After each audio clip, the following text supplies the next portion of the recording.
వివాదం. అసలు ఏం జరుగుతుంది? ఈ వక్ఫ్ బోర్డు అంశం అన్నది ఎన్నో ఏళ్లుగా రాజకీయ అంశాలకి ముడిపడి ఉండడానికి ప్రధాన కారణాలేంటి? అంటే హఠాత్తుగా ఈ పార్లమెంట్ సమావేశాల్లో మోదీ ప్రభుత్వం వక్ఫ్ ఆస్తుల సవరణ చట్టం తీసుకొస్తామని ప్రకటించారు.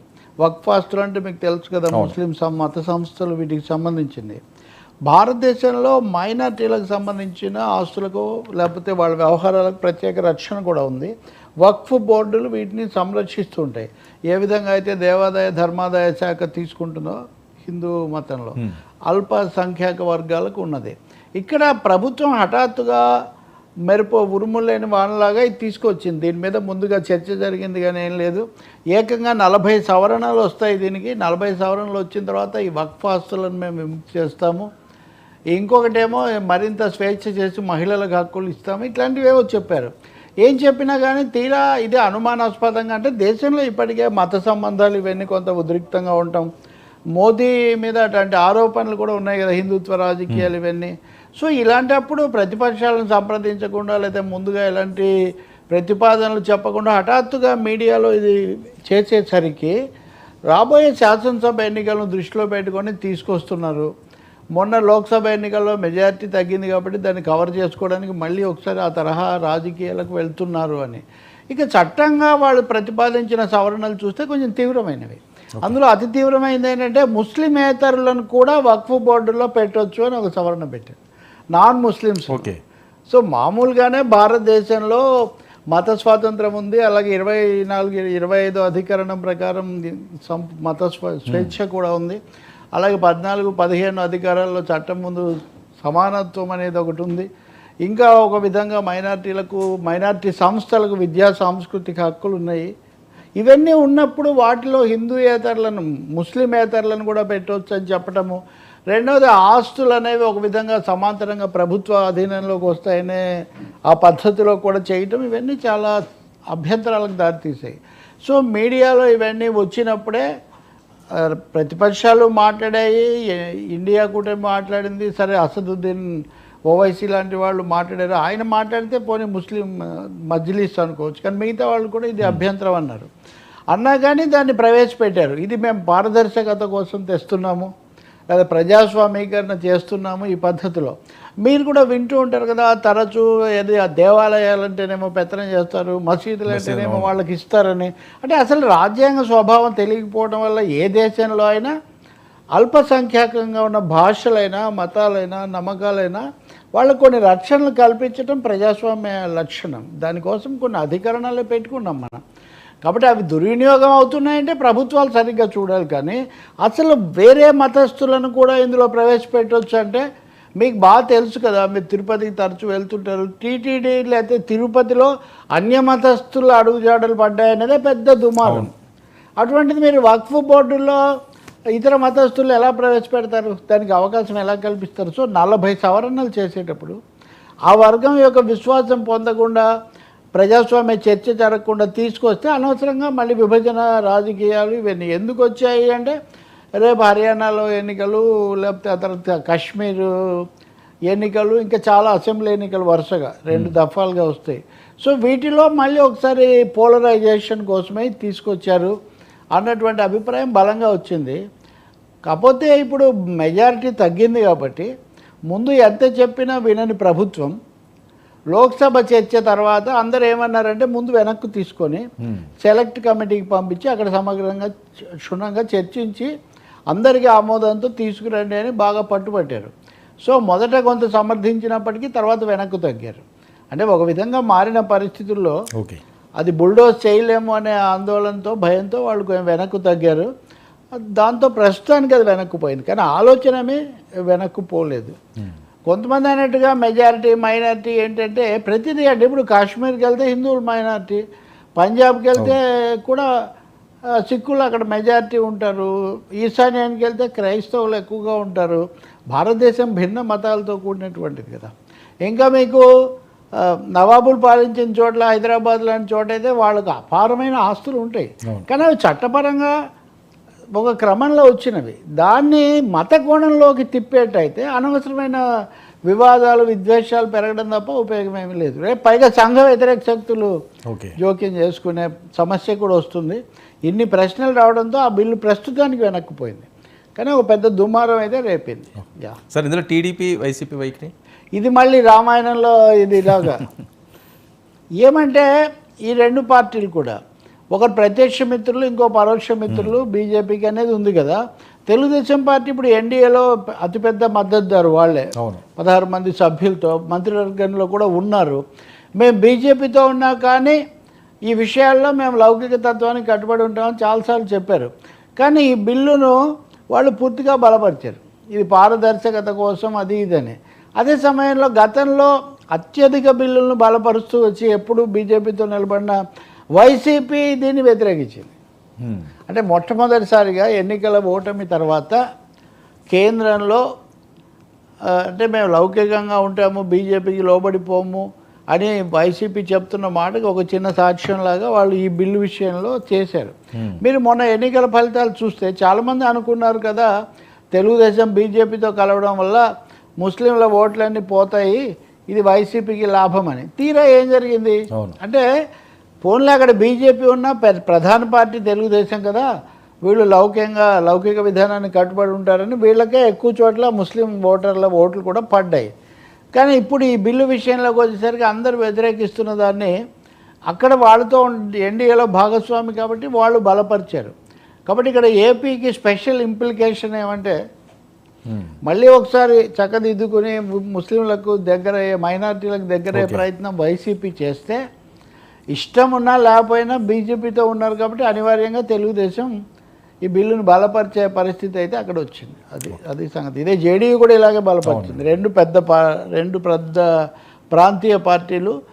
కానీ ఇదైతే తెలుగుదేశం వాళ్ళు కూడా హర్షించకపోవచ్చు, ఎందుకంటే తెలుగు రాష్ట్రాల్లో కొంత లౌకిక తత్వం, మత రాజకీయాలు వద్దు అనే భావన ఉంటుంది కాబట్టి ఇంకా దీని తదుపరి అడుగులు ఎలా ఉంటాయి, ట్విస్టులు ఏముంటాయి మనం చూడాలి. ఇప్పటికైతే వెనక్కు తగ్గారు. సార్ ఈ అంబేద్కర్ విగ్రహాల రాజకీయం ఏంటి? ఇది ప్రతిదీ రాజకీయం కదండి. రాజ్యాంగ నిర్మాత, రాజ్యాంగ రూపశిల్పి అంటారు అంబేద్కర్ గురించి. అంబేద్కర్కు భారీ విగ్రహాలు పెట్టారు. ఓకే, భారతదేశంలో ఏ గ్రామానికి వెళ్ళినా గాంధీ విగ్రహం, అంబేద్కర్ విగ్రహం తప్పకుండా ఉంటుంది. గాంధీ గారేమో చొక్కా లేకుండా ఉంటారు, అంబేద్కర్ గారేమో మొత్తం ఆ వర్గాన్ని సముద్ధరించాలి, ఆత్మగౌరవం నిలబెట్టాలన్నట్టుగా ఆయన దిశానిర్దేశం చేస్తున్నట్టుగా ఉంటారు. ఇది అందరికీ కూడా తెలుసు. అంబేద్కర్ కాలనీలు ఉంటాయి. తెలంగాణలో, ఆంధ్రప్రదేశ్లో నిర్మించిన అతి భారీ అంబేద్కర్ విగ్రహాలు వివాదానికి గురి కావడం ఇప్పుడు చాలా విచారం కలిగిస్తుంది. అంటే రాజ్యాంగబద్ధ రాజకీయాలు నడిపేటైతే అసలు అంబేద్కర్ వివాదం ఎందుకు కావాలండి? కేసీఆర్ ఉన్నప్పుడు అంబేద్కర్ విగ్రహం పెట్టారు, పెద్దది పెట్టి సచివాలయం కొత్తది కట్టి దానికి కూడా అంబేద్కర్ భవన్ అని పేరు పెట్టారు. మీరు మొన్న చూస్తే అంబేద్కర్ వర్ధంతికో జయంతికో రేవంత్ రెడ్డి మామూలుగా ట్యాంక్ బండ్ దగ్గర ఉన్న విగ్రహానికే చేశారు, కానీ అక్కడ తన పక్కనే ఉన్నటువంటి చాలా అతిపెద్దదైనటువంటి ఆ విగ్రహం జోలికి పోలేదు. దాని సందర్శనలు అవి కూడా అట్లా నడుస్తున్నాయి. ఇంకా మీరు సైమల్టేనియస్గా విజయవాడలో కూడా వైఎస్ జగన్ ప్రభుత్వం ఒక పెద్ద అంబేద్కర్ విగ్రహాన్ని స్వరాజ్య మైదానంలో పెట్టారు. అది కూడా చాలా పెద్దది. దాని విశేషాలు ఇలా అలా అని ఇవన్నీ కూడా అప్పుడు చెప్పారు. దాన్ని కూడా ఎన్నికలకు ముందు ఆయన ఆవిష్కరించారు. అప్పుడు అంతకుముందు చంద్రబాబు నాయుడు అమరావతిలో ఒక పెద్ద బుద్ధవనం అనే పెట్టి ఏదో చేస్తాము ఇవన్నీ కూడా చెప్పారు. ఆ చెప్పిన వాళ్ళు అప్పుడు ఆ పార్టీలు ఈ పార్టీలు కూడా ఉన్నారు. ఈయన కాదు మేము ఇక్కడ చేసి చూపిస్తామని ఇక్కడ చేశారు. కానీ విశేషం ఏమంటే అక్కడ కూడా ప్రభుత్వం మారిన తర్వాత దానికి ఏమీ ఆలనా పాలన లేదు. అది లేకపోగా నిన్నటి నుంచి టీడీపీ వాళ్ళు దీని మీద దాడి చేస్తున్నారు. చాలామంది అక్కడికి వచ్చి దాన్ని అపవిత్రం చేసే ప్రయత్నం చేశారు. మూడోది దాని మీద శిలాఫలకం, జగన్ పేరు ముఖ్యమంత్రిగా ఉన్నటువంటి శిలాఫలకం తొలగించారు. ఇవన్నీ చేస్తుంటే పోలీసులు ఉపేక్ష ప్రేక్షక పాత్ర వహించారనేది వైసీపీ వాళ్ళ ఆరోపణ. ఈరోజు వాళ్ళ పత్రిక నిండా మనకు అవే కనిపిస్తాయి. ఇక్కడ కూడా బాధాకరం ఏంటంటే ఒకటి, ముఖ్యమంత్రులు మారుతున్నప్పుడు ఆ శిలాఫలకాల మీద పాత పేర్లు ఉంటాయి. మీరు ఇక్కడ కూడా కాంట్రాక్ట్ చూస్తే ప్రగతి భవన్ మీద ఇంకో చోట కేసీఆర్ పేరు చెరిపేసే ప్రయత్నం చేశారని, లేకపోతే ఇది కందెన పూశారని ఇలాంటివన్నీ మనం విన్నాం.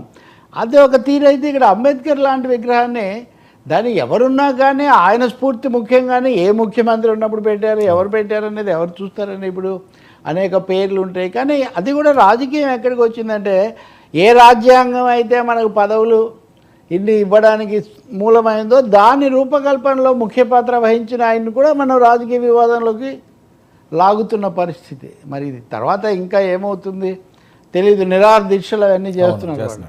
ఇంకా వెంటనే ఇది అంబేద్కర్ని అవమానించటం అని వాళ్ళు. అంబేద్కర్ని అక్కడ మేము జగన్ ముఖ్యమంత్రి కాదుగా, జగన్ బొమ్మ అది ఆ ఫ్లేగ్ తీసేసినంత మాత్రాన అంబేద్కర్ని ఎందుకు అవమానించినట్టు వీళ్ళు అంటారు. కానీ ఎంత అసంబద్ధంగా ఈ వివాదాలు వినడానికే చాలా వికృతంగా అవాంఛనీయమైన వివాదాలు కదా. అసలు ఒక చోట ఉన్న శిలాపాలు కానీ పగలగొట్టడమో, లేకపోతే ఇంకో చోట ఇంకోటి చేయటమో.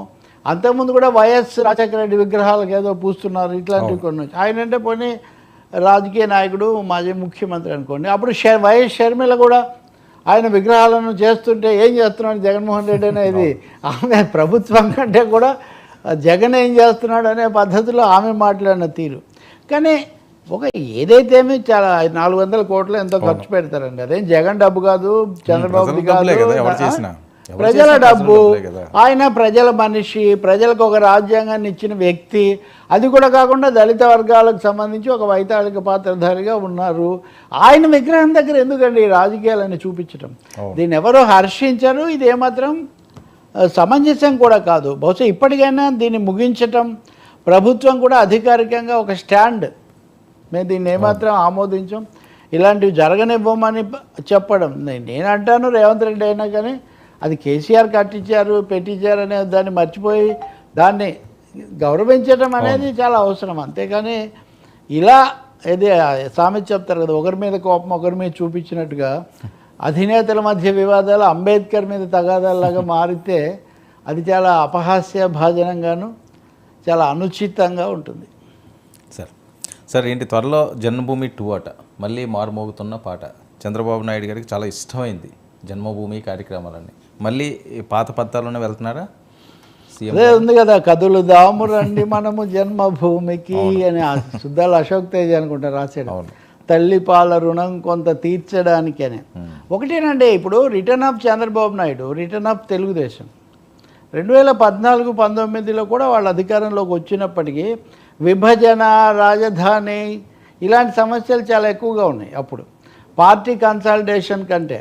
రెండవది అప్పటికి వాళ్ళు ఇంకా వైసీపీ అనేది అంత పెద్ద శక్తిగా వచ్చి తమను సవాల్ చేసి కూలదోస్తుందంత స్థాయిలో వాళ్ళు ఆలోచించలేదు కూడా. సో పార్టీ వ్యవస్థ కంటే ప్రభుత్వము దీని మీద ఎక్కువ దృష్టి పెట్టారు. చంద్రబాబును బలపరిచే వీరాభిమానులు కూడా అదే చెప్తుంటారు, గతంలో పార్టీని ఆయన పట్టించుకోలేదు, అందువల్లే పార్టీ ఓడిపోయిందని. ఏదైతే ఈసారి డే 1 నుంచి పార్టీని కూడా కాపాడుకోవటం అనేది ఆయన ఒక పెద్ద ఇదిగా పెట్టుకున్నారు. మొన్న మంత్రివర్గ సమావేశం తర్వాత నిన్న మనం చూసాం కదా, పల్లా శ్రీనివాసులు ఆ తర్వాత కాలువ శ్రీనివాసులు వాళ్ళిద్దరూ మాట్లాడారు. అందులో 2-3 విషయాలు. పార్టీ వ్యవస్థను పటిష్టం చేయాలి, పార్టీ కోసం నిలబడ్డ వాళ్ళని ఉండాలి. అందులో కీలకమైన జన్మభూమి. అంటే జన్మభూమి అంటే చంద్రబాబు వాళ్ళందరికీ జన్మభూమి తెలుగుదేశం. ఇక్కడ జన్మభూమి అంటే కేవలం రాష్ట్రం అన్న అర్థంలోనే తీసుకోకూడదు, రాజకీయ జన్మభూమి అది. రాజకీయ జన్మభూమి అన్నప్పుడు ఆ పైనుంచి కింది వరకు జన్మభూమి కమిటీలు వేయటం, అన్నిటికీ ఎవరు అర్హులు ఎవరు కాదు, ఎవరికి పథకాలు ఇవన్నీ ఎలా అందాలి, ఎవరిని మనం ఆదరించాలి నిరాదరించాలి, ఇలాంటి వాటి అన్నిటికీ జన్మభూమి ఒక నోడల్, ఒక అఫీషియల్ పొలిటికల్ నోడల్ ఏజెన్సీ అట్లా ఉండింది. అది గతంలో మధ్యలో పోయింది. వైసీపీ పూర్తి భిన్నంగా చేసింది. జగన్మోహన్ రెడ్డి పూర్తిగా పార్టీని, ఆఖరికి ప్రభుత్వాన్ని, మంత్రులను కూడా పక్కన పెట్టి నేను వాలంటీర్లు ఓటర్లు అనే ఒక అది పెట్టుకున్నాడు ఆయన. 3 దొంతర్లు.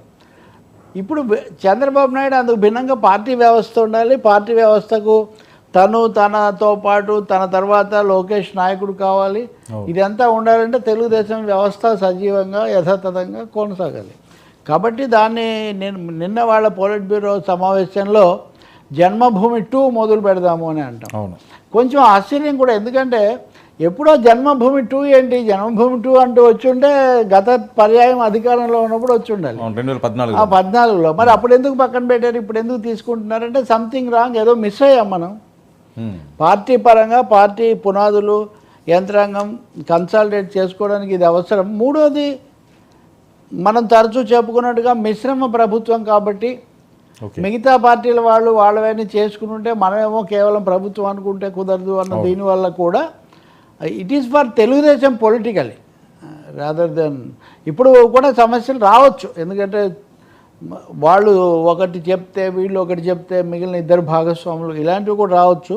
వాటి అన్నిటికీ జన్మభూమి కమిటీ ఈజ్ అల్టిమేట్ అనే అభిప్రాయంతోనే దీన్ని ఏర్పాటు చేస్తున్నట్టున్నారు. ఇది తప్పకుండా వైసీపీ అనండి, ప్రధాన ప్రతిపక్షం, మాజీ పాలకపక్షం వాళ్ళు దీని మీద పెడతారు. ఇంతకుముందు ప్రతిదీ జన్మభూమి కమిటీల ద్వారా వాళ్ళే అనధికార వ్యవస్థలాగా ఉండేది. మేమేమో వాలంటీర్లను పెట్టి ప్రభుత్వంలో భాగంగా చేస్తే ఇట్లా చేస్తున్నారని వాళ్ళు అంటారు. కానీ చంద్రబాబు ఏమీ మొహమాట పడదలుచుకున్నట్టు కనిపించదు ఏ విషయంలో కూడా. అలాగే పార్టీ వాళ్ళకు పదవులు ఇవ్వడము, దానికోసం జాబితా అదొకటి. 2 లెవెల్స్లో ఆయన ఒకటేమో పైన గవర్నమెంట్తో కనెక్ట్, కిందేమో పీపుల్తో కనెక్ట్. ఈ విషయాలే వాళ్ళ పొలిట్ బ్యూరోలో బాగా బలంగా చర్చించినట్టు కనిపిస్తుంది మనకు.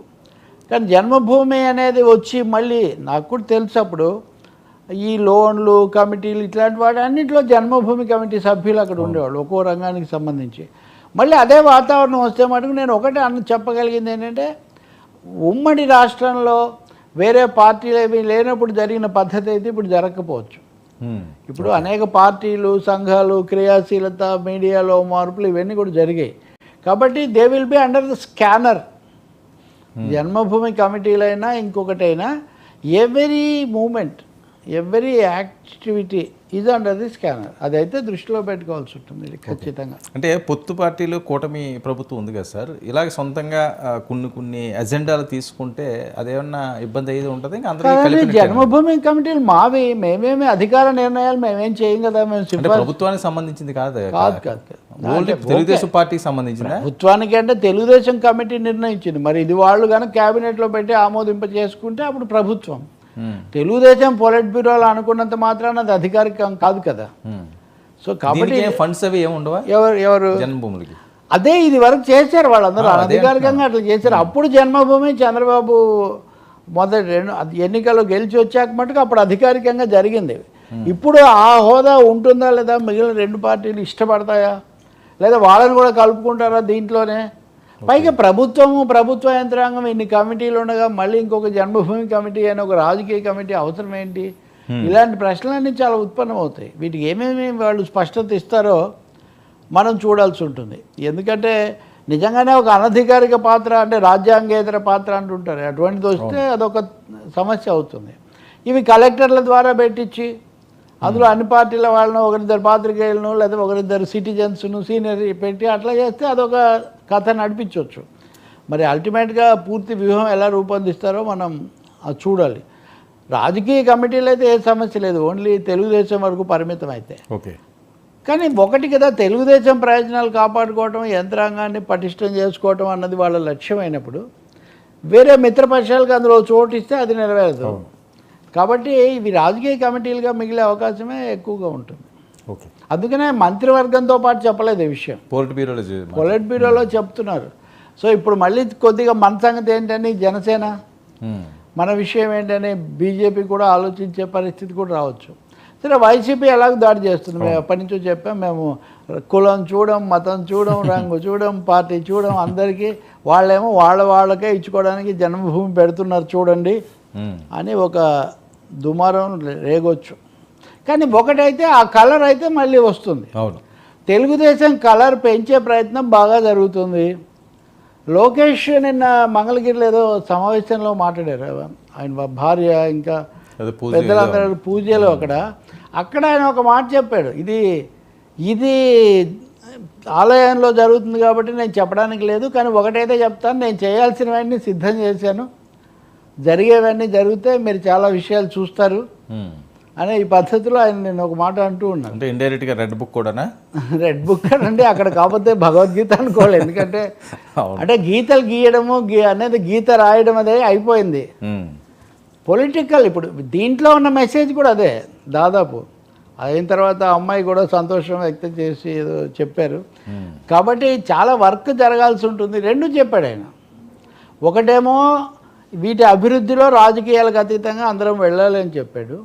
రెండో వైపున ప్రభుత్వ పరంగా మన పరంగా ఏం చేయాలో నేను అదంతా plan ready, Lokesh plan ready అన్నది ఆ ఉపన్యాసం వింటే మనకు ఆ అభిప్రాయం కలుగుతుంది.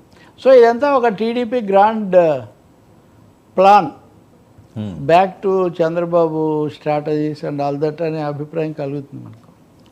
యా సార్, వైసీపీకి మాజీ డిప్యూటీ సీఎం ఆళ్ల నాని రాజీనామా, వరుసగా రాజీనామాలు అంటున్నారు, కొంతమంది తెలుగుదేశం పార్టీలోకి వెళ్తానంటున్నారు. ఏం జరుగుతుంది వైసీపీలో? వైసీపీలో ఏం జరుగుతుంది? అధికారం ఉంటే అధికారం జరిగేది, ఇంకేం జరగలేదు కదా వాళ్ళు. కాబట్టి ఇప్పుడు నెమ్మదిగా బయటికి వెళ్ళేవాళ్ళు వెళ్తారు. ఇంతకుముందు రోసే వెళ్ళారు కదా, కిలా రోసే వెళ్ళారు, ఇంకా ఒకటి రెండు చోట్ల దొరబాబు అక్కడ వెళ్ళారు. కాబట్టి ఇవన్నీ ఎక్కువ గోదావరి ఉత్తరాంధ్రలో జరుగుతున్నాయి. కార్పొరేటర్లు, విశాఖ కార్పొరేటర్లు అందరూ సామూహికంగా అనేక మంది వెళ్ళారు. కాబట్టి ఊపు అందుకుంటున్నట్టే కనిపిస్తుంది. ఈ ఫిరాయింపులు అనలేం, ఎందుకంటే ఓడిపోయిన వాళ్ళు వెళ్తే ఫిరాయింపు అనలేం, కానీ వలసలు, పార్టీల మార్పిళ్ళు అదైతే జరుగుతున్నట్టుగా జోరుగానే కనిపిస్తుంది. ఈయన అయితే పార్టీ అంటలేదు, ఈయన రాజకీయాల నుంచి నేను తప్పుకుంటాను అంటున్నాడు. ఒక విధమైన విసుగుదల, వైరాగ్యం కూడా పార్టీల నాయకులకు వచ్చింది. ఇప్పుడు 5 ఏళ్ళు వాళ్ళు ఉన్నారు, తర్వాత 5 ఏళ్ళు వచ్చి మనం చెలాయించాం, ఇప్పుడు మళ్ళీ వాళ్ళు వచ్చారు. ఇంకెప్పుడు ఇదే కదా, ఈ ఖర్చులు, ఈ పోటీలు, యుద్ధాలు, వివాదాలు ఇవన్నీ తట్టుకోలేమని కొంతమంది నిజంగానే దూరం అవుతున్నారు. ఖచ్చితంగా అసలు టికెట్ ఇస్తామన్నా తీసుకునే వాళ్ళు కూడా గతసారి కొంతమంది ఉన్నారు, మాకు కాదు మా పిల్లలకి ఇవ్వండి అని. సో ఆళ్ల నాని వెళ్ళడం అనేది వైసీపీకి దెబ్బే తప్పకుండా. నానీళ్ళు ఎక్కువ అనేవాడు కదా పవన్ కళ్యాణ్, ఆళ్ల నాని, పేర్ని నాని, కొడాల నాని ఇట్లా. సో ఈయన ఒక నాని. రాజీనామా జగన్మోహన్ రెడ్డి గారికి దగ్గర వ్యక్తులు కదండి, కదా వీళ్ళంతా దగ్గరగా ఉన్నవాళ్ళు కొంచెం. కాకపోతే చివరి దశలో కొంచెం నిరుత్సాహపడి అలా ఒక లాంఛనంగా పూర్తి చేశారు వీళ్ళంతా కూడా.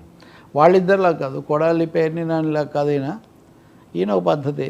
ఏదైనా ఉత్సాహం తగ్గిపోయింది, ఒక విధంగా నిరుత్సాహంతో ఇప్పుడు చేయగలిగింది లేదు, చేయగలిగింది లేనప్పుడు చేయి కలపడమే మంచిదని, తప్పుకోవడం మంచిదనే ఒక భావనకు వచ్చినట్టుగా ఉన్నారు. ఇదే పద్ధతిలో ఇంకా స్తబ్దతలోకి జారుకునే అవకాశం కూడా చాలామందికి ఉంది. అంటే పార్టీ మారేవాళ్ళు, స్తబ్దంగా ఉండేవాళ్ళు, లేదా మళ్ళీ మొన్న ఒక మాజీ మంత్రి చెప్తున్నాడు, ఇంక ఏముంది సార్ ఏం లేదు కదా, ఒక 4 రోజులన్న వ్యాపారాలు అవి చేసుకొని మళ్ళీ ఎన్నికలకు సిద్ధం కావాలి కదా ఈ పద్ధతిలో. సో వైసీపీ శిబిరంలో కొంత చెదిరిపోతున్న తీరుకు ఇది ఒక ఉదాహరణగా మనం చెప్పొచ్చు. అందులో ఈయన మాజీ మంత్రి కూడా కదా, సీనియర్ నాయకుడు, జగన్తో పాటు బాగా ఉన్నాడు. పెద్ద వివాదాలు లేవులేండి ఈయనతో అంతగా, స్థానికంగా సమస్యలు తప్ప వివాదాలు వివాదాస్పదంగా పెద్దగా లేదు. ఇంకా నిరుత్సాహంతో తప్పుకొని ఉండాలి. సార్, జగన్మోహన్ రెడ్డి గారు వీళ్ళందరినీ కూడా కట్టడి చేసి, కంట్రోల్ చేసి, మళ్ళీ జలసత్వాలు నింపే విధంగా చర్యలు తీసుకుంటారంటారా, కొన్ని రోజులు వెయిట్ చేస్తారంటారా, ఒక 6 నెలలు ఈ ప్రభుత్వం? అంటే ఒకటేమో దాడులు జరిగిన వాళ్ళని పరామర్శించడం, ఇప్పుడు ఈరోజు ఆ నంద్యాల అక్కడికి వెళ్ళారు కదా ఉదాహరణకు. కాబట్టి మొన్నేమో ఎమ్మెల్సీ ఎన్నికలకు సిద్ధం కావడం, ఎమ్మెల్సీ ఎన్నికల్లో ఏమన్నా పొరపాటున గట్టెక్కితే కొంచెం మళ్ళీ వాళ్ళు తక్షణం ఉత్సాహం వస్తుంది, లేదంటే ఇంకొంతకాలం కాచుకోవాలి. ఒకటండి, ఇప్పుడు పార్టీల్లో నాయకులను, వ్యక్తులను ప్రయోజనాలు, వాళ్ళ ఇంట్రెస్ట్లే కాపాడుతాయండి. ఎవరో ఒక నాయకుడు కర్ర పట్టుకొని ఎవరు బయటికి పోకుండా ఆపే పరిస్థితి ఏమి ఉండదు. రెండో ఆల్టర్నేటివ్ ఇదే. కాబట్టి రాజకీయాల్లో ఉండదలుచుకున్నవాడు తెలుగుదేశంలోకి వెళ్ళనివాడు, వెళ్ళినా అందరికీ రాదని కూడా తెలుసు కదా. ఇక్కడ ఆల్రెడీ వర్మ ఉన్నాడు, నాకు ఎందుకు వస్తుందని నాకు తెలుసు కదా. అదే పద్ధతిలో ఉంటుంది ఇక్కడ. అందుకని ఖాళీ అయిపోతుంది, తెలుగుదేశం ఖాళీ అయిపోతుంది, వైసీపీ ఖాళీ అయిపోతుంది. ఇవి ఖాళీ ఏం కావండి, టెంపరీగా మన ఇల్లు 2 ఏళ్ళు ఏది వాతావరణం పాలైతే 2 ఏళ్ళు ఖాళీ చేసేవాడికన్నా అద్దెకిచ్చి మళ్ళీ మేము 2026లోనో 27లోనో తిరిగి వస్తామని చెప్తారో అట్లా ఉంటాయి ఇవన్నీ కూడా అంతే. ఆ మేరకు జగన్ అయితే జగన్ ఏం పెద్ద ఖర్చు పెట్టి వనరులు పెట్టి ఎలాగైనా దీన్ని బతికించడం అలాంటి పని ఆయన చేయడు. మామూలుగా మాటలు లేకపోతే అప్పుడప్పుడు ఉద్బోధాలు వీటితోనే ఆయన ఎక్కువ సమయం గడుపుతారు. బికాజ్ బేసిక్గా ఆయన సొంతంగా ఇన్వెస్ట్ చేసి పార్టీని అలా నిలబెట్టడం అనే ఫిలాసఫీ అందుకని అలాంటి వాళ్ళని తీసుకోవడమే ఆయన. ఇప్పుడు మొన్న కూడా ఎన్నికల్లో పోటీకి వాళ్ళ ఆర్థిక పరిస్థితి ఇవన్నీ లెక్కలు వేసుకొని చేయటం తప్ప. అదే మీరు చంద్రబాబును కనుక చూసుకుంటే వాళ్ళ పార్టీ వాళ్లకు ఆ టికెట్ల కొనుగోలు దగ్గర నుంచి అన్నీ చంద్రబాబు చేసి పెట్టేవాడు. ఇప్పుడు ఈసారి ఇంకా కొంచెం తగ్గిందన్నారు, కానీ అంతకుముందు అయితే A to Z పార్టీ చూసుకోవాలి అన్నట్టుగా. ఇక్కడ నిర్ణయాలకు సంబంధించి A to Z జగనే. కానీ ఖర్చులు ఇవన్నీకి వచ్చేసరికి అదొకటి, వెళ్ళిపోవడానికి అది కూడా ఒక కారణం. ఓకే. ఇప్పుడు అధికారం లేనప్పుడు ఒక ఎమ్మెల్యేనో ఒక మాజీ మంత్రి ఆయన కోసం పరిహారము సుమోలు, తర్వాత అక్కడ వరండాలో కూర్చొని ఉండేవాళ్ళు, ఫోన్లు ఇచ్చేసేవాళ్ళు, వీళ్ళంతా ఒక పెద్ద సమూహం ఉండాలి కదా నాయకుడికి. అవును. దీనికి ఖర్చులు ఎవరు పెట్టుకుంటారు? అవును, 5 ఏళ్ళు పెట్టుకోవాలి, 5 ఏళ్ళు పెట్టుకోవాలి. ఏం జరుగుతుందో. అందుకనే మళ్ళీ ఏదో మార్పు చేర్పు వచ్చే వరకు కొంతకాలం అయినా తగ్గించుకుందామని. అసలు జగన్మోహన్ రెడ్డి బెంగళూరు ఎందుకు పోతున్నాడు? ఇక్కడ ఉన్న కొద్దీ ఎవరో ఒకరు వస్తారు, ఏదో ఒకటి జరుగుతుందని కదా. కాబట్టి 4 రోజులు కాలక్షేపం చేస్తే, కళ్ళు మూసుకుంటే లేదా మొహం చాటేస్తే అదే గడుస్తుందని. అంతకు మించి చాలా వీరోచితంగా రంగంలోకి దిగి ఉద్యమాలు చేసి, ఇప్పుడు కమ్యూనిస్టులు ఉన్నారు, గత 3 సభల్లో వాళ్ళకి ఏం స్థానాలు లేవు, కానీ ఆ పార్టీలు సంఘాలు పనిచేస్తూనే ఉంటాయి కదా, ఎందుకంటే వాళ్ళకు ఒక ఎజెండా ఉంటుంది. ఆ క్రమంలో వాళ్ళు ఉండటం కూడా అంత ఎక్కువ జరగదు. ఈయన కూడా వాళ్ళని కాపాడడానికి కూడా కావాలంటే కొంత టైం తీసుకొని కూడా చెప్పే ఛాన్స్ ఎక్కువ ఉంది. కానీ కోర్ గ్రూపు తన చుట్టూ ఉండేవాళ్ళు కనీసంగా ఉండేది కాపాడుకుంటాడు, మిగిలింది ఎవరి ఇష్టం వాళ్ళది. మళ్ళీ ఒక పక్క ఈ కూటమి పార్టీ ఈ స్పీడు, జగన్మోహన్ రెడ్డి గారికి ఇప్పుడున్న పరిస్థితి కాస్త ఇబ్బందికరమే కదండి. కాస్త ఏముందండి, ఓడిపోయచ్చు, అది చాలా ఇబ్బందే కదా. అంటే వీళ్ళు మారారని కదా, పవన్ కళ్యాణ్ ఒక రకమైన రాజకీయాల్లో ఒక రకంగా ఆలోచిస్తున్నాడు, చంద్రబాబు నాయుడు గారు ఒక రకంగా ఆలోచిస్తున్నారు, గతంలో చేసిన తప్పులు మళ్ళీ రిపీట్ కాకుండా చూస్తున్నారు అన్నట్టుగా వాళ్ళు జాగ్రత్తలు పడుతున్నారు. ఈయన మళ్ళీ పుంజుకోవడానికి చాలా కష్టపడాలి. వర్మ ఎవరి జాగ్రత్త వాళ్ళది.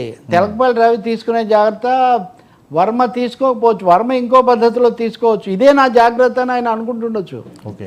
ఇప్పుడు ఎక్కువ భారం మీద వేసుకోకూడదు, ఎక్కువ ఇది చేయలేము కాబట్టి కొంత నడుపుతూ ఉందాము, కొంత కార్యకర్తలకు భరోసా ఇచ్చుకుంటానే ఫిలాసఫీ కూడా ఉండొచ్చు దాంట్లో. అంటే మీ ప్రశ్నకు అర్థము తెలుగుదేశం వాళ్ళు వైసీపీకి అయిపోయింది, గుళ్ళు అయిపోయింది అని అంటున్నట్టుగా నేను అలా అన్నాను. నేను తెలుగుదేశాన్ని కూడా అనలేదు. తెలుగుదేశం బతుకు అయిపోయింది, ఇంకా ఉండదు అని వైసీపీ వాళ్ళు శాపనార్థాలు పెట్టినప్పుడు నేనేం బలపరచలేదు. ఎందుకంటే ఆ పార్టీ కూడా 10 ఏళ్ళ నుంచి ఉంది కదా, అధికారంలో ఉంది, ప్రతిపక్షంగా ఉంది. ఇంకోటి ఎక్కడో చోటు కావాలి కదా ఓడిపోయిన నాయకులు. ఇప్పుడు బాలినేని శ్రీనివాసరెడ్డి తన కౌంటింగ్ ఏదో అడుగుతున్నాడు, ఇంకో చోట ఇంకోరు ఉన్నారు. అనేక గ్రేడ్లలో విధేయతలు లేకపోతే వాళ్ళ పద్ధతుల్లో కూడా తేడా ఉంటుంది. నిలబడే వాళ్ళు నిలబడతారు, జారిపోయేవాళ్ళు జారిపోతారు, కొత్త వాళ్ళు వస్తారు. ఇదొక నడుస్తూ ఉంటుంది అంతే రాజకీయం. కష్టం అంటే కష్టమే, ఇలా కూడా ఉండదు. ఎందుకంటే భవిష్యత్తులో కేసులు వస్తాయి, లేకపోతే వాటన్నిటిని ఎదుర్కోవాల్సి వస్తుంది, దాడులు జరుగుతాయి, తట్టుకోవాలి కదా ఇదంతా. కాబట్టి అవన్నీ తట్టుకోగలరా లేదా, ఆ పార్టీ ఉండగలదా లేదా అంటే ఆ పార్టీ ఇప్పటికిప్పుడు ఏదో ఎత్తిపోతుందని నేనేం చెప్పట్లేదు. కాపాడుకోవడం ఎందుకని అంటే అండి, పార్టీలనైనా సంస్థలనైనా ఏదో కేవలం నాయకుల మహత్యంతోనే ఉండవు, వాటి అవసరం అక్కడ ఒకటి ఉంటుంది. It's a political social vacuum that keeps political forces. Anti or non Telugu Desam camp ఒకటి ఉండాలి కదా. దానికి వైసీపీ కాకుండా ఇంకెవరో వచ్చే ఛాన్స్ ఇప్పుడు లేదు కదా. మీరు అన్నట్టుగా పవన్ కళ్యాణ్ వాళ్ళు జాగ్రత్త పడుతున్నారు అంటే పవన్ కళ్యాణే కాదు కదా, చంద్రబాబు నాయుడు కూడా జాగ్రత్త పడి జన్మభూమి కమిటీలు అవి ఇవి అంటున్నారు కదా. కాబట్టి అంతర్గత వైరుధ్యాలు ఉంటాయి, మిత్ర వైరుధ్యాలు ఉంటాయి, శత్రు వైరుధ్యాలు ఉంటాయి. వాటి అన్నింటిలో ఎవరు ఏ మేరకు కాపాడుకుంటారన్నది మనం ప్రాక్టికల్గా ఇంకా కొంతకాలం గడిచాక మనం అది చూస్తాం. బట్ ఎప్పుడు హీరో ఉన్నట్టే విలన్ కూడా ఉంటాడు. హీరో విలన్ అనేది సినిమాల్లో లాగా చూడకండి. నాయకుడు ప్రతినాయకుడు, పక్షము ప్రతిపక్షము అన్న పద్ధతిలో ఉంటుంది. సో వీళ్ళు వాళ్ళని విలన్ అంటారు, వాళ్ళు వీళ్ళని విలన్ అంటుంటారు, అంతవరకే. So YCP is not going to disappear, that much I can say straight away. Sir, ఈ ఈవీఎంల అంశం, ఆ ఎక్స్ట్రా ఓట్లు 49 లక్షలు 50 లక్షలు ఇంకా సమసిపోయినట్టేనా? ఇంకా దాన్ని అదే కదా ఇప్పుడు ఆంధ్రప్రదేశ్కి వచ్చింది. నిన్న కూడా నేను కామెంట్ చేశాను. బాలినేని శ్రీనివాసరెడ్డి వేసింది 25-28 తేదీల మధ్యలో ఆ రీకౌంటింగ్ చేస్తారంటున్నారు. అలాగే విజయనగరం ఎంపీ చంద్రశేఖర్ అని ఆయన కూడా బొబ్బిలిలో ఆయన 2 సీట్లకు సంబంధించి 2 ఈవీఎంలకు సంబంధించి ఆయన డబ్బు కట్టాడు. ఈయన ఒక 6 లక్షలు కట్టాడు, ఆయన కూడా ఒక ₹1,00,000 ఎంతో కట్టారు. ఆ మేరకు వాళ్ళు కోరుకున్న ఈవీఎంలను ఓపెన్ చేసి రీకౌంటింగ్ అవన్నీ కూడా చేస్తారు. అప్పుడు ఏమైనా సందేహాలు వస్తే ఏం చేస్తారో అది మనం చూడాలి. మన మీడియాలో కొన్ని మీడియా సంస్థలు రీపోలింగ్ అని పెడుతున్నాయి, ఇక్కడ జరిగేది రీకౌంటింగే. ఇంకోటి కూడా చెప్పాలండి, రీకౌంటింగ్ అనే దానికి ఎప్పుడూ ఉందండి అవకాశం. ఇది పేపర్ బ్యాలెట్ ఉన్న రోజుల్లో కూడా రీకౌంటింగ్ వాళ్ళు అడగవచ్చు, నాకు సందేహం ఉంది. లేకపోతే ఉదాహరణకు 5 ఓట్లతో ఇప్పుడు లోకేష్ విజయం సాధించినప్పుడు చాలా తక్కువ ఓట్లతో లోకేష్ మీద ఆర్కే ఆయన దాన్ని సవాల్ చేయొచ్చు. ఒక్కోసారి మళ్ళీ లెక్కింపు కూడా చేస్తుంటారు, మారుతూ ఉంటుంది కూడా. అందుకని ఇది సాధారణమైన రీకౌంటింగ్ లాంటిదే.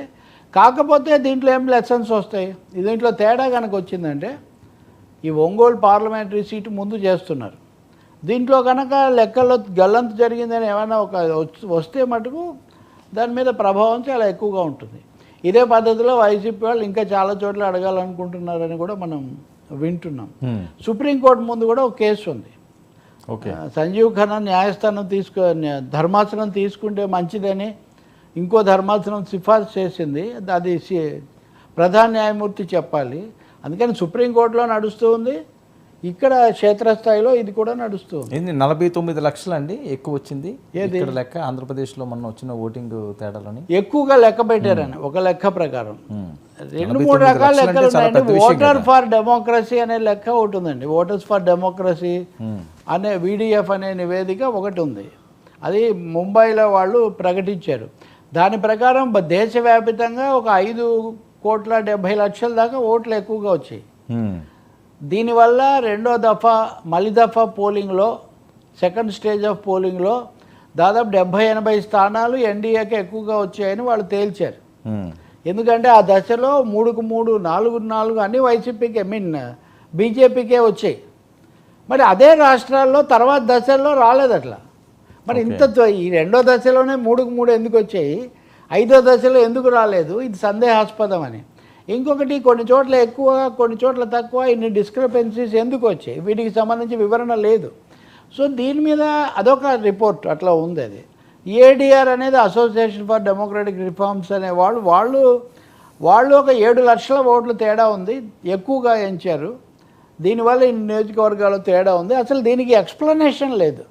మెయిన్ పాయింట్ ఏమంటే ఈ తేడాకు ఎక్స్ప్లెనేషన్ లేదు. ఎందుకు ఎక్కువ వచ్చాయి, ఎందుకు తక్కువ వచ్చాయి, ఎందుకు తేడా వచ్చిందని. దీని మీద మీలాంటి వాళ్ళు చర్చలు పెట్టి విమర్శలు ఇవన్నీ ఎక్కువ అయిన తర్వాత మొన్న ఎన్నికల సంఘం ఫార్మల్గా ఒక అనౌన్స్మెంట్ చేసింది. ఏమనంటే పోలింగ్ అవగానే తీసుకున్న లెక్కకు తర్వాత వివరంగా చేసిన దానికి తేడా ఉంది, దీన్ని భూతద్దంలో చూపిస్తున్నారు. ఇది నిజంగా ఏమీ ఓట్లలో గల్లంత అయింది కాదు. ఇది ఎర్లీ ఎస్టిమేషన్స్ యాక్చువల్ ఫిగర్స్ మధ్యలో ఉండే తేడా మాత్రమే అని వాళ్ళు అంటున్నారు. పోనీ అదైనా న్యాయస్థానంలో నిరూపణ కావాలి కదా, అది జరగట్లేదు ఇప్పుడు. కానీ సుప్రీంకోర్టు ఏమో దీన్ని ఒక పరిధి మించి తీసుకోలేదు. ఎందుకంటే ఎన్నికల ప్రక్రియ మొదలైన తర్వాత ఎన్నికల సంఘమే సుప్రీం. కాబట్టి సుప్రీంకోర్టు సాధారణంగా జోక్యం చేసుకోదు. సందేహం ఉంటే మీరు వాళ్ళ ద్వారానే చేసుకోమన్నారు. ఇప్పుడు బాలినేని శ్రీనివాసరెడ్డి అయినా ఇంకొక చంద్రశేఖర్ అయినా they are getting it verified through election commission only. So తమ విచారణలో తేలిందా లేదా, కాకపోతే ఒకటే పాయింట్, అదేంటంటే అందరి ముందు చేయాలి, ఇది ఓపెన్ ఎక్సర్సైజ్ చేయాలి. దీంట్లో ఏమైనా తేలితే తెలుసు. సార్ సినిమా హీరోలపై ఏపీ డిప్యూటీ సీఎం నిన్న ఆసక్తికరమైన చేసిన వ్యాఖ్యలు పెద్ద ఎత్తున వైరల్ అవుతున్న అంశం. పుష్పాన్ని టార్గెట్ చేశారు, లేకపోతే బన్నీని టార్గెట్ చేశారు అని చెప్పి హోరెత్తిస్తున్నారు సోషల్ మీడియా. ఏం చేస్తే ఉందండి, మొన్నేమో అన్న మాట్లాడాడు నాగబాబు, పుష్ప కోసం ఎదురు చూస్తున్నానని ఆయన అన్నాడు. మరి నాగబాబు ఎదురు చూసే సినిమాను పవన్ కళ్యాణ్ ఇంకో విధంగా అంటారా? బహుశా పవన్ కళ్యాణ్ కూడా ఎదురు చూస్తూనే ఉంటారు. No publicity is bad publicity అంటారండి. ప్రచారంలో ఉండటం. ఇప్పుడు ఇన్నిసార్లు ఇన్ని ఛానల్స్ అందరూ పని కట్టుకొని పుష్ప, అల్లు అర్జున్, పవన్ కళ్యాణ్ ఈ టాపికే చర్చిస్తున్నారు కదా. కాబట్టి పుష్ప 2కు కావాల్సినంత ప్రచారం కర్ణాటక నుంచి వచ్చింది, పవన్ కళ్యాణ్ గారు అందించారనడంలో ఎలాంటి సందేహం లేదు. ఇక రెండోది, ఆయన చేసినటువంటి కామెంట్, ఆయనేమీ పేరు తీయలేదు, కాకపోతే అడవులు నరకడం హీరోయిజం అని చూపించేవాళ్ళు ఇప్పుడు ఇది కల్చరల్ షిఫ్ట్ అలా వచ్చింది. ఒకప్పుడు అడవులు కాపాడేవాళ్ళు హీరోలుగా ఉండేవాళ్ళు. దీనికి కూడా కాంటెక్స్ట్ ఉంది అంటున్నారు. కర్ణాటకలో రాజ్ కుమార్ అడవుల పెంపకానికి చాలా ప్రాధాన్యత ఇచ్చేవాట, కన్నడ కంట్రీలో కదా ఆయన. ఇక రెండోది అంటారా, అడవి రాముడు అంటారా, కృషి ఉంటే మనుషులు ఋషులు అవుతారని ఎన్టీఆర్ కానీ, లేదా అడవి దొంగ కానీ, లేదా ఇట్లాంటి సినిమాలు చాలా ఉన్నాయి. వీటన్నింటిలో అడవులను కాపాడడం, అడవుల్లో ఉండటము, అక్కడ కలపలు దొంగలు వాళ్ళ దగ్గర నుంచి కాళీ కాళీ కాళీ అని రామారావు అరవగానే ఏనుగు రావడం ఇదంతా ఉంది కదా. సో ఫారెస్ట్ ఫిలిమ్స్ అంటే అక్కడ అడవి దొంగలను పట్టుకోవడం ఇది జరుగుతుండేది గత సినిమాల్లో. ఇప్పుడు పవన్ కళ్యాణ్ కూడా ఖుషి సినిమాలో ఆయన మొదట అడవుల్లోనే ఉంటాడు కదా, దాని నుంచి ఇటువైపు వస్తాడు. అందువల్ల ఈ కల్చరల్ షిఫ్ట్ వచ్చింది ఇక్కడ. పుష్పలో హీరో కలప ఇది కదా, ఎర్రచందనం. ఎర్రచందనం. అదే అప్పుడు వాస్తవంగా తెలుగుదేశం హయాంలో వచ్చిన ఎర్రచందనం స్మగ్లింగ్ దాని మీద తీసిన సినిమా అది. అది చాలా సూపర్ డూపర్ హిట్ అయింది.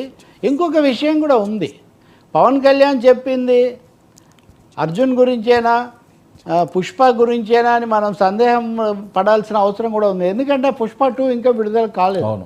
పుష్ప 2 క్లైమాక్స్ ఎలా ఉంటుంది, అంతిమంగా ఎర్రచందనాన్ని కాపాడాలి అని అందులో మెసేజ్ ఇస్తారా లేదా? ఓకే. ఇప్పుడు ఎలా తయారయ్యారు ఇప్పుడు ఇందిరాగాంధీ హయాంలో స్మగ్లర్లను ఎక్కువ పట్టుకున్నారండి. అందులో హాజీ మస్తాన్ అనే స్మగ్లర్ కథ తీసుకొని అమితాబ్ బచ్చన్ దీవార్ సినిమా తీశారు. అది ఇంకా భారతదేశ సినిమా చరిత్రను తిరగరాసింది. ఇప్పటికీ కూడా అదే పుష్ప కూడా దాదాపు ఎర్రచందనం స్మగ్లర్ కథను తీసుకొని వాళ్ళు ఇది నాయకుడు కూడా అంతే. వరదరాజన్ మొదలయ్యారు అనేవాడి కథతో మణిరత్నం నాయకుడు సినిమా తీశాడు. వీటన్నిటిలో ఆ నాయకుడు సినిమాలో చివరిలో ఒక సీన్ ఉంటుంది. ఆ నాయుడు గారిని మనవాడు వచ్చి అడుగుతాడు, తాత నువ్వు మంచివాడివా చెడ్డవాడివా అని. అదే తెలియటం లేదు బాబు అంటాడు ఒక విధంగా బాలసుబ్రహ్మణ్యం గొంతుతో. ఈ సినిమాలన్నింటిలో క్వశ్చనే అది. వాడు పరిస్థితుల ప్రభావం వల్ల ఇప్పుడు పుష్ప కూడా వాళ్ళ నాన్న వదిలిపెట్టి వెళ్ళిపోతే వాళ్ళ అమ్మను అందరూ అవమానిస్తుంటే దాంట్లో నుంచి వాడు ఒక రెబెల్గా మారి, సేమ్ దివార్లో కథ అదే, చాలా సినిమాల్లో అదే. ఓకే. కాబట్టి సమాజంలో పరిస్థితుల వల్ల అనగారిన వాళ్ళు ఇలా అయిపోయి తప్పుదోవ పడుతున్నారు అనే ఒక మెసేజ్ చివరిలో ఇచ్చారనుకోండి. ఆ మాటకు వస్తే ఖుషీలో కానీ లేకపోతే ఇంకా అనేక సినిమాల్లో పవన్ కళ్యాణ్ గారి పాత్రలు కూడా ఇప్పుడు ఆ బ్రహ్మానందాన్ని చావబాది లేకపోతే అవన్నీ చేస్తుంటారు. అవన్నీ ఏమి హిరాయిక్గా పెద్ద ఆకర్షణీయమైన విషయాలు ఏం కాదు కదా. అందుకని మన హీరోలు లైట్ హార్టెడ్ క్రైమ్ థ్రిల్లర్స్ ఇవన్నీ కూడా చేస్తుంటారు. కాకపోతే కర్ణాటకలో ఈ పాయింట్ ఎందుకు వచ్చింది, అక్కడ కర్ణాటకలో చాలా పాపులర్ అల్లు అర్జున్ ఎన్టీఆర్ లాంటి వాళ్ళు. కేరళలో ఇంకా పాపులర్, బట్ కర్ణాటకలో కూడా ఈజ్ ఈక్వల్లీ పాపులర్. ఈ ప్రస్తావన ఎందుకు వచ్చిందో తెలియదు కానీ నిన్నటి నుంచి ట్రోలింగ్లు ఆ గ్రూపు ఈ గ్రూపు వాళ్ళంతా ఒకటే గ్రూపులో చల్లగా ఉన్నారండి. అల్లు గారి వాళ్ళు వీళ్ళు కూడా అల్లు రామలింగయ్య గారి ఆశీస్సులతో పెరిగిన వాళ్ళే. అందుకని వాళ్ళకే నిన్న కూడా చెప్పాను నాగబాబు ఇష్యూ వచ్చినప్పుడు కూడా.